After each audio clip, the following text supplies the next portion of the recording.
சீதையை ராவணன் சிறை வைத்தல். இலங்கை வேந்தனான ராவணன் அவளது தங்கை சூர்ப்பனகை ஒரு நாள் வனவாசத்தின் போது ராமனின் அழகைக் கண்டு தன் காதலை தெரிவித்தார். அவர் ஒப்புக்கொள்ளவில்லை. பின்பு லக்ஷ்மணனிடம் தெரிவித்தார். அவரும் ஒப்புக்கொள்ளவில்லை. கோபமடைந்த சூர்ப்பனகை சீதையை சீண்ட முயன்றாள். அப்பொழுது லக்ஷ்மணன் தனது வாளால் சூர்ப்பனகின் மூக்கை அறுத்தார்.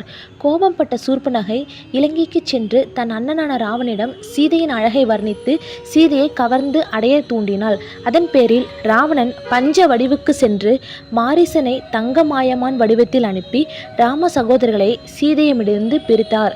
சீதை லக்ஷ்மணன் கோட்டை தாண்டி துறவி வேடத்தில் வந்த ராவணனுக்கு உணவு தந்த போது ராவணன் சீதையை வானத்தில் கடத்தி சென்றார். இதை கண்ட ஜடாயு சீதையை மீட்க ராவணனுடன் போராடினார். இறுதியில் ராவணன் ஜடாயுவின் சிறகுகளை வெட்டி வீழ்த்தனர். தன் விருப்பத்திற்கு இணங்காத சீதையை ராவணன் இலங்கையின் அசோகவனத்தில் சிறை வைத்தார்.